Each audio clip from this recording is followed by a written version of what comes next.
Pisces! Maligayang pagbabalik. Ito na naman tayo sa Tagalog Tarot para sa October 2024. Sun, Moon, Rising Sign, and Venus para sa Pisces. Kunin nyo lang kung ano yung nag-resonate sa inyo. Tapon nyo yung hindi. Pag hindi naka-resonate, okay lang yan. Maaaring yung sa susunod na buwan, yun ang maka-resonate sa inyo.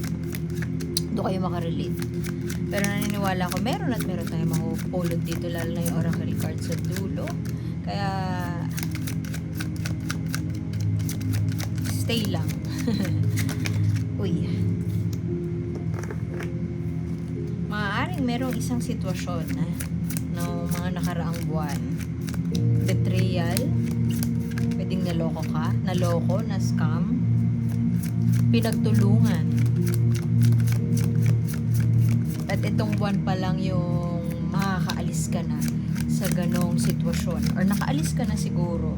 Pero medyo may medyo may pait pa ng konti. Pwede din na umalis ka sa role mo, sa trabaho mo, kasi hindi burnout ka na o hindi na maganda sa iyo yung pakikitungo ng mga katrabaho mo. Or pwede din na ang hirap na nilang katrabaho. Palala na ng palala. Kaya umalis ka na lang. Alam mo tinatry mo yung best mo, pero parang palagi kang pinagtutulungan or parang hindi naaayon parati sa'yo. Pero dahil 10 yan, may closure na, may peace of mind, maaaring ganun, or patungo ka na sa peace of mind. Parang handa ka na. Actually, hindi pa nga totally handa eh. Nandun pa lang sa parang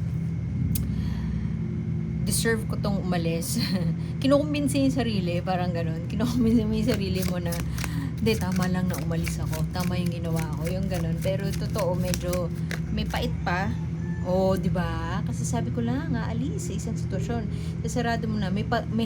Ito, dahil lumabas to, mukhang meron ng, kahandaan na magsimula ng panibagong, yugto sa buhay mo.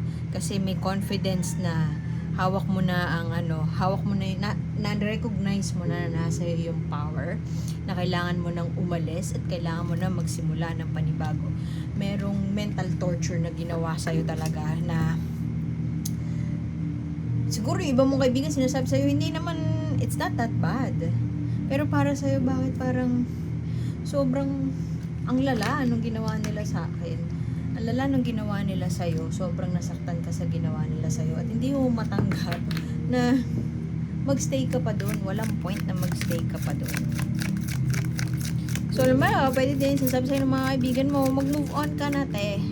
Ito na nga, ito na, nag-move on na, ba-move on na si Pisces. Pwede din na love situation to, masyado kang inulul ba? Inulul nung past, may isang tao na maaaring inulul ka in the most recent past. Tapos parang, ba't ganito to? Sobrang ang sakit naman nun. May betrayal, pwede ding inulul in a sense na pumayag siya na magpaligaw sa'yo, pumayag siya na mag-spend time sa'yo, pero may karelasyon pala siya. Pwede din na sa trabaho naman ay binigyan ka ng extra work, pero may hinihintay ka talagang promotion, pero hindi nangyari yun, may ibang pinromote, pwedeng ganun. Pero yung world card dito, may may pagsara, tas 10 pa yan, may pagsara, may journey na towards a peace of mind, ganyan. Siya nga pala, meron ko extended reading to. Sunod punta kayo sa, nasa description box, yung IG account ko. Follow nyo lang yun. Tapos hanapin nyo yung oracle card sa dulo. Sa dulo may bubunutin akong oracle card. Tapos doon sa IG ko, makikita nyo doon yung drawing. Hanapin nyo yung drawing. Nakalagay din naman yung Pisces, ganyan. Tapos mag-comment kayo doon. Tapos sabihin ko doon sa description, basta punta kayo sa IG, follow nyo. Tapos merong post na about this reading. Doon yung makukuha yung extended. Anyway, so ayan. May pagsasara. Maaari din na umalis ka sa trabaho mo, no? O umalis ka sa isang relasyon na hindi na nararapat or hindi na bagay sa'yo. Pagkalis mo, somehow may decision ka na, ay, travel ako, ganyan. Pupunta ka sa ibang lugar, magdidesisyonan ka na, pwede din yung iba sa inyo, visit na sa halimbawa sa mga katrabaho nyo sa Pinas. mag-a-abroad na lang kayo or mag-a-apply kayo abroad, or pwede din na umalis na kayo, nagpunta na kayo abroad at may hindi ko masabi totally na malaya lalo na lang na lumabas to, 8 of Swords.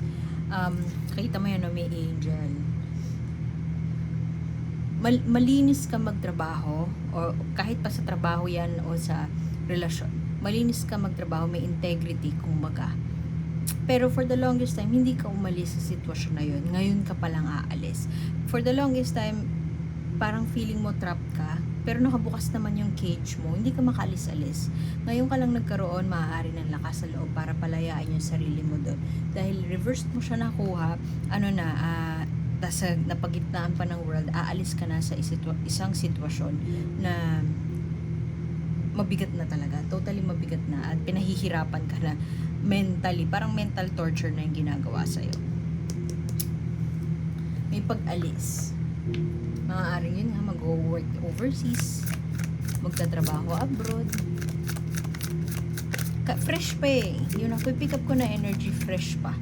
Yung pag-alis. Fresh pa yung paglaya. Fresh pa yung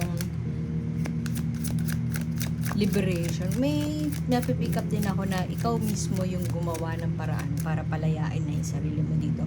It's not like it's not like damsel in distress ka na nagantay ka ng rescue. Kasi ikaw mismo nagdesisyon para sa sarili mo na ayoko na, tama na to. Kasi sobra na. Sobra na yung betrayal or sobra na yung bullying. Mabuti naman akong tao, hindi ko alam bakit ginagawa sa akin to, bakit nangyari sa akin to, yung ganun. Hindi sa kino-question mo si God, pero nagtataka ka lang. Kasi parang inaano ko ba kayo? Bakit nyo to ginagawa sa akin? Pero, yan na nga. May confidence na si World card ay nandyan na si pag-alis. Ito na siya. Ang galing, no? Ang galing lang ng cards talaga minsan. Hindi sila nagsisinungaling at minsan talagang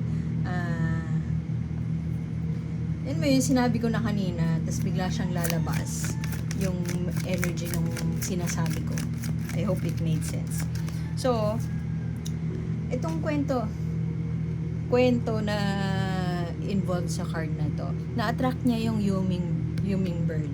Gusto niyang pumunta sa isang lugar, pero alam niya may kailangan siyang isang bagay para makarating sa lugar na yon. So, pinag-isipan niya ng mabuti, pinag-isipan ni Pisces ng mabuti, paano ko ma-attract yung transpo ko papunta doon.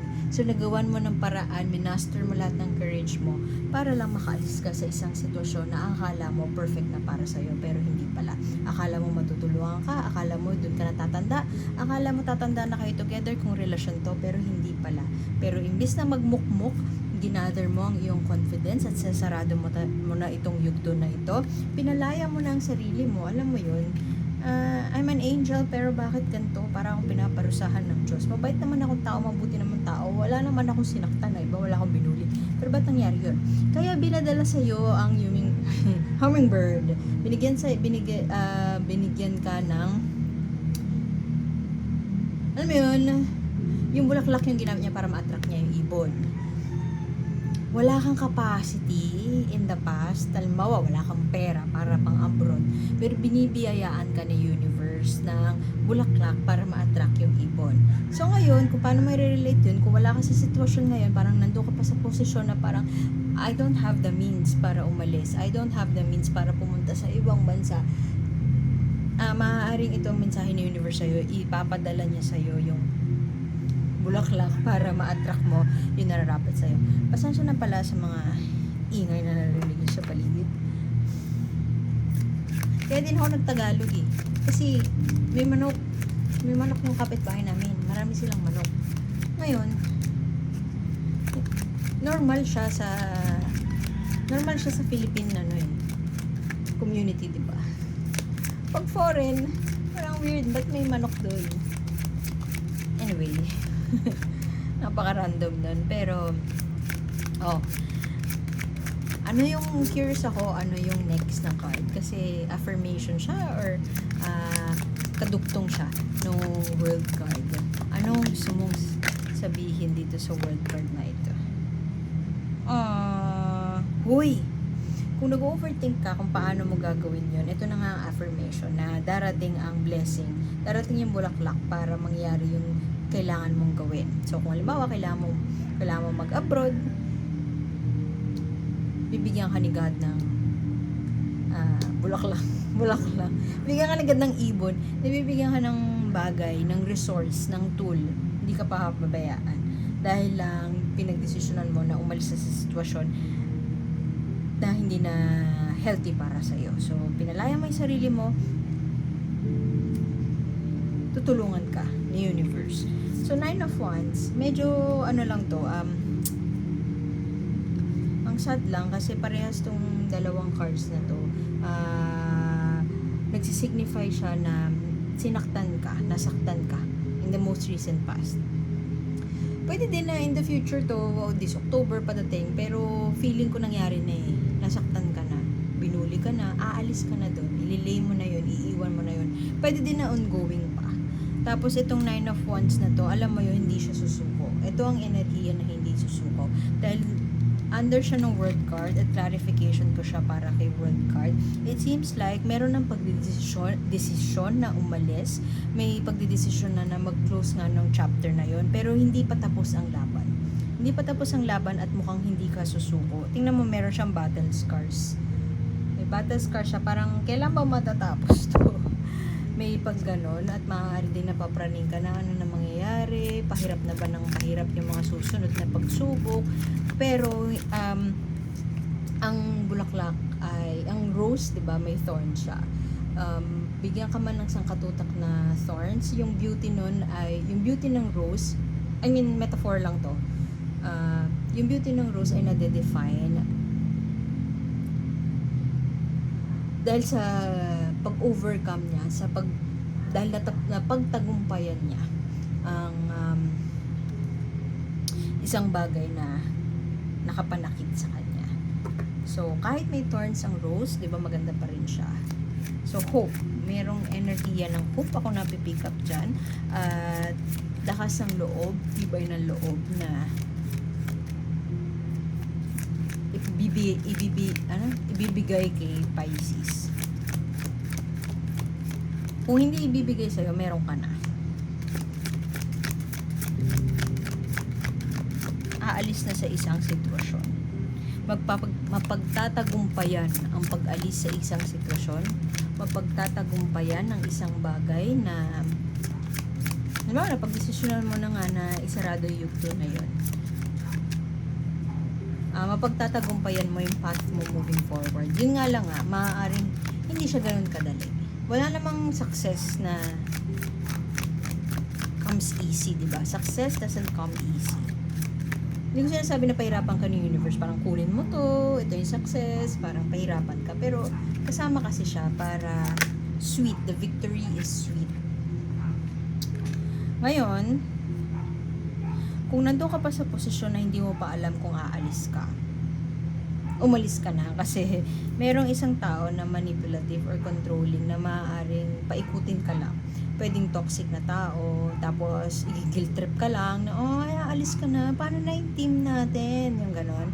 Ingat ka sa mga ganong klaseng enerhiya. Ingat ka sa mga ganong tao. Kasi pahihirapan ka lang niya ng bongga.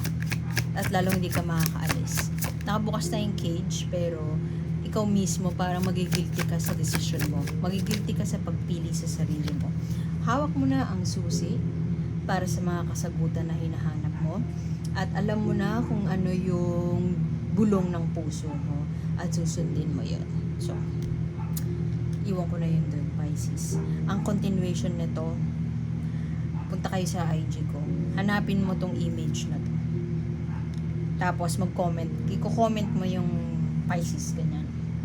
Comment mo, tapos DM ko sa yung extended. So, iwan ko na yun doon. Salamat at see you next time. Pisces, bye-bye.